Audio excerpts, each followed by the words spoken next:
Une journée sous haute tension, un an après les massacres antisémites du Hamas en Israël. De nombreux pays ont prévu de rendre hommage aux victimes avec des cérémonies organisées aux quatre coins du monde et notamment aux États-Unis.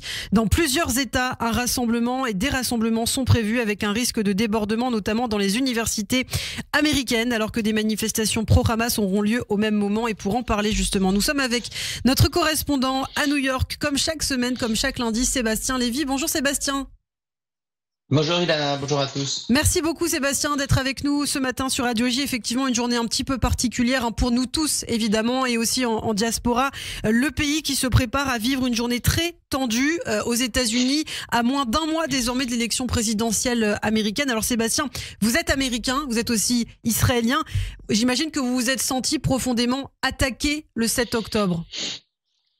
Je pense comme nous tous, je pense que comme tous vos auditeurs sans doute, c'est évidemment une journée plus que sombre, qui dépasse tout ce qu'on avait pu imaginer. C'est une journée qui a montré quelque chose qu'on avait du mal, je pense, à imaginer en tant que juif, en tant qu'israélien, c'est la vulnérabilité du pays. Je pense que le sanctuaire qui avait été violé, c'est ça qui m'avait surtout frappé. Ensuite, c'est le sentiment évidemment d'isolement, d'incompréhension par rapport à d'autres personnes qui avaient du mal à comprendre ou qui ne voulaient pas comprendre la détresse dans laquelle nous y étions, et je me mets en tant que membre du peuple juif qui dépasse ma citoyenneté israélienne. Et puis le fait aussi, notamment ici aux États-Unis, on a beaucoup comparé au 11 septembre, et le fait de dire au-delà des bilans chiffrés, le 11 septembre, c'était le 11 septembre. Mais le 11 septembre, le 12 septembre, c'était déjà d'une certaine façon terminé, pas le traumatisme, mais l'acte en soi. Expliquer ici que finalement le 7 octobre continue encore aujourd'hui avec les otages, avec la guerre qui continue.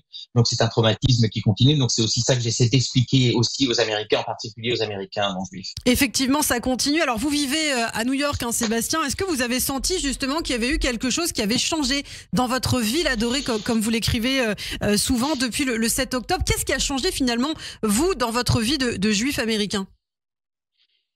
Je vais vous donner un exemple. Un des plus beaux jours de ma vie, ça a été en juin 2023. Il y avait la parade pro-Israël qui a lieu tous les ans.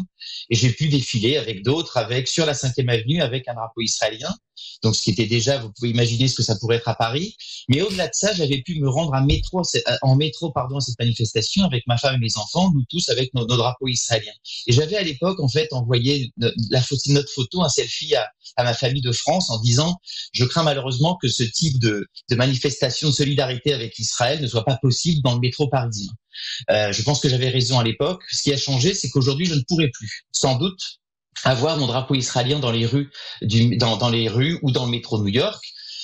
Ça serait trop risqué. Je vais vous donner un autre exemple. Il se trouve que nous avons vécu à Paris assez longtemps avec ma femme. Ma femme est israélienne. Et quand on est arrivé à New York, elle a pu refaire ce qu'elle ne faisait pas dans le métro parisien, c'est-à-dire lire son journal ou des livres en hébreu. Ça, aujourd'hui, malheureusement, depuis le 7 octobre, elle se pose des questions, elle regarde autour d'elle. Donc, d'une certaine façon, ce que les Juifs français ont vécu en France depuis notamment la seconde intifada et le début des années 2000, c'est quelque chose qui a. Donc, c'est quelque question de comment notre vie de Juifs, c'est-à-dire le sol se dérobe un petit peu sous nos pieds, c'est-à-dire que le sentiment de sécurité profonde a été profondément ébranlé depuis le 7 octobre. Il y a vraiment un avant et un après le 7 octobre pour tous les Juifs du monde entier et notamment pour les Juifs aux États-Unis. Alors ça coupe légèrement, Sébastien, on va essayer de vous garder quand même un petit peu. Alors c'est vrai, vous parlez de ce malaise, le malaise des Juifs américains et vous n'êtes pas seul finalement, Sébastien, puisque finalement aujourd'hui, d'ailleurs comme les Juifs français, on les enjoint finalement à choisir un camp, entre guillemets, Sébastien. Vous m'entendez?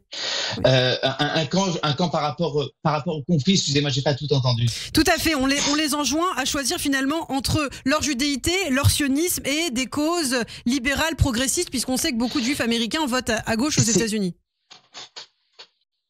Complètement, et c'est vrai que ça aussi c'est un autre traumatisme. Au-delà de la peur, je dirais physique, il y a une peur identitaire, se définir ou pas comme juif et comme sioniste. C'est donc une peur, je dirais, politique et identitaire pour les Américains, dont environ 80% des Juifs américains, environ 80-85%, pour eux, leur sionisme est une composante importante de leur judéité. Mais dans le même temps, 80-85% également se définissent par rapport à des causes libérales progressistes. Par exemple, beaucoup de Juifs américains ont joué un rôle énorme dans la conquête des droits civiques. Et aujourd'hui, vous avez malheureusement dans une certaine doxa d'extrême gauche le fait de devoir choisir. Il n'est plus possible pour cette doxa d'être progressiste et sioniste. Et aujourd'hui, pour les Juifs américains, c'est cela n'a pas encore complètement infusé au sein du Parti démocrate, qui reste globalement un parti pro-israélien. En revanche, au sein vraiment des causes les plus à gauche, ça devient extrêmement difficile pour les Juifs américains. Et cela, au-delà encore une fois de l'insécurité physique, cela leur pose d'énormes problèmes sur leur avenir.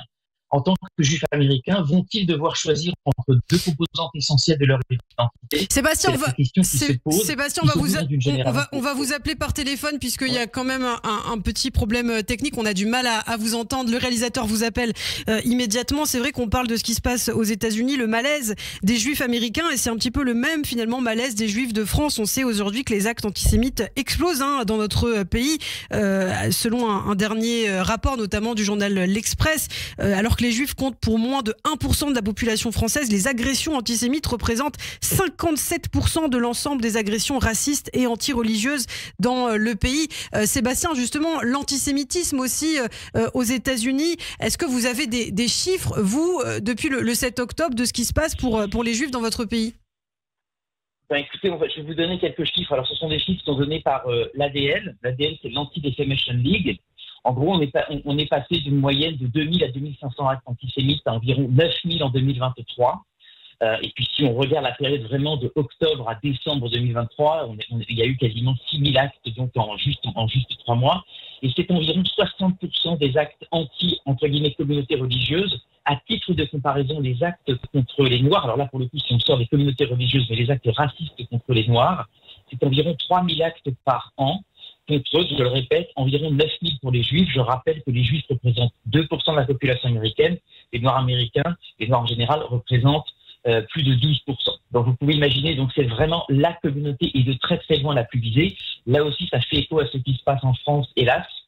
Il y a vraiment aujourd'hui un chemin, c'est ce que j'explique beaucoup ici, il y a un chemin aujourd'hui qui semble être pris, que l'antisémitisme américain aux États-Unis est en train de rejoindre ce qui se passe en France, notamment depuis le début des années 2000. Alors une dernière question aussi, Jérôme, aujourd'hui, avec les élections présidentielles qui arrivent, est-ce que vous gardez confiance dans les autorités américaines et évidemment au cas où Donald Trump gagne cette élection, quelle est votre projection sur l'avenir pour les Juifs des États-Unis? En termes de réaction des autorités, et pour le coup, que ce soit des gouvernements républicains, démocrates, et même si demain Trump l'emporte, c'est-à-dire il y a vraiment une réaction qui est très très forte des autorités américaines. La crainte que j'ai à titre personnel, c'est ce que j'explique souvent, c'est que les Juifs demain soient pris entre l'enclume trumpiste, la MAGA, et entre le marteau trumpiste et l'enclume woke, en fonction de l'évolution de ces deux partis. Si le parti républicain devient de plus en plus ce qu'on appelle nativiste, réactionnaire et extrêmement à droite, et si de l'autre côté le parti démocrate, je dirais, accentue sa mue vers un parti de plus en plus d'extrême gauche progressiste, on n'en est pas encore là, encore une fois.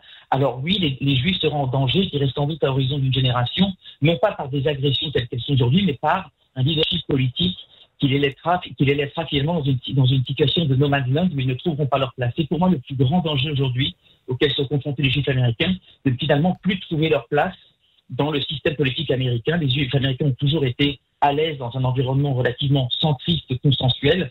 Si les deux partis deviennent de plus en plus extrémistes, alors oui, les Juifs américains seront en très très grand danger dans les prochaines années. Merci beaucoup. Merci Sébastien Lévy d'avoir été avec nous ce matin sur Radio J. On vous retrouve évidemment chaque semaine et on vous retrouve avec grand plaisir également en podcast sur notre site internet radioj.fr et en vidéo sur notre chaîne YouTube. Merci Sébastien et à la semaine prochaine. Merci.